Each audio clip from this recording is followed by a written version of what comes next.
In today's video, we will be making color wheels, not only to compare our two student grade paints, but also to help you with color mixing. So I'm just going to start with the Cotman over here, and they're up top. I gave them a little spritz, and that's the other thing I did too. I actually left them to dry out overnight so they would be hard, and I want to see how they reconstitute it with water. Let's start. I've got a cool and a warm version of each primary, so yellow, blue, and red. So this is the cool yellow in Windsor Newton, and that actually reconstituted very nice. Let's try the cool yellow in the Van Gogh.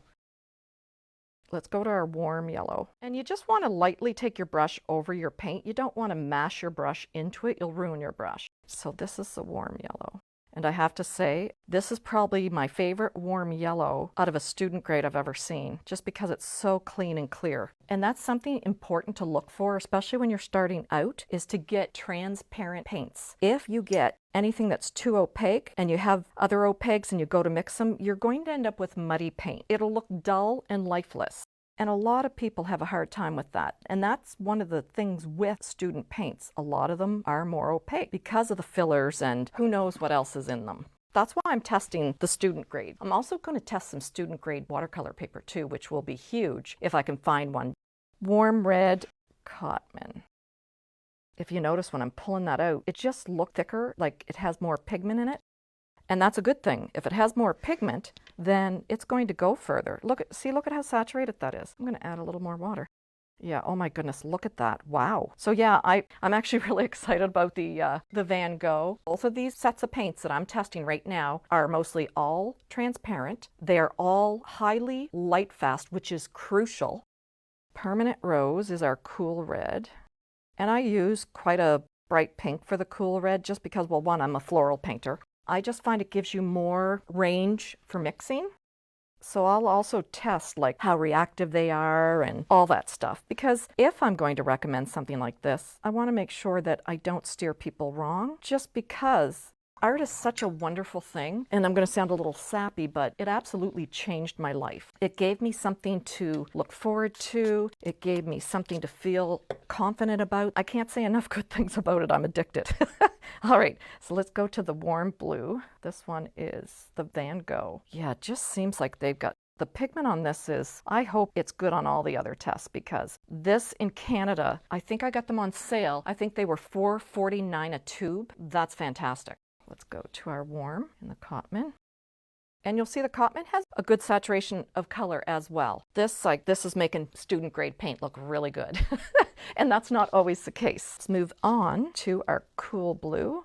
Now this is a phthalo blue, and this is one of my primary blues. In fact, if I could only have one blue, it'd be this one right here.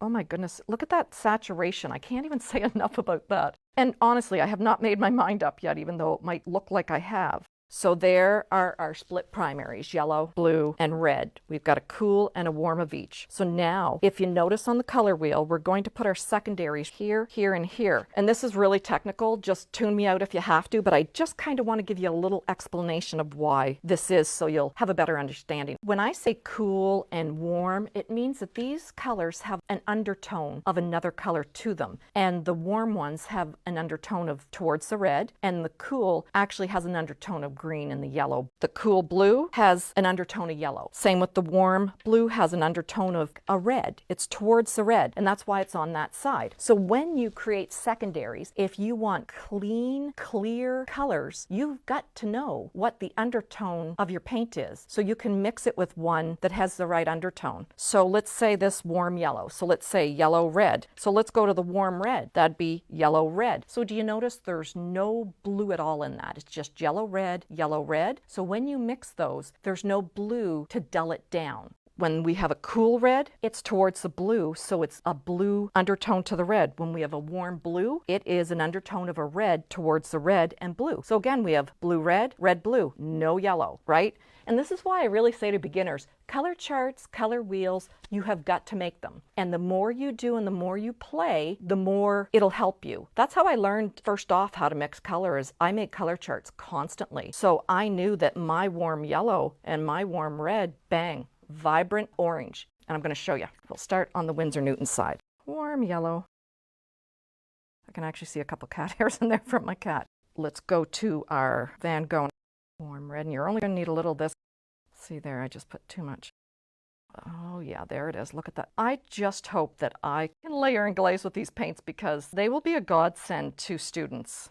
So let's do our yellow and our blue next. And we are going cool blue.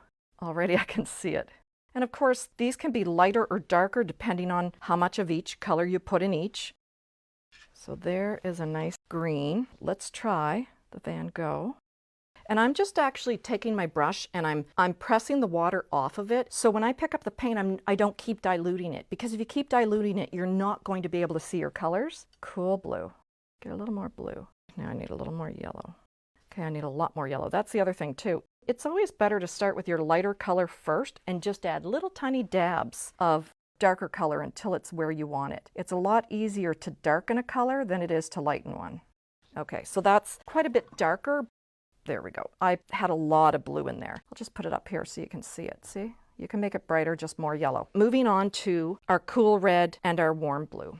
So we're going to take our pink. I'm going to grab a tiny bit of that warm red.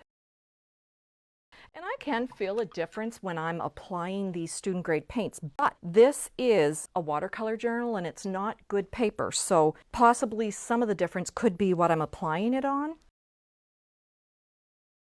I mean, color chart wise, to me, they're both really good candidates so far. So, I mean, the jury's still out because there's other types of techniques that you need to be able to do with your watercolor paint.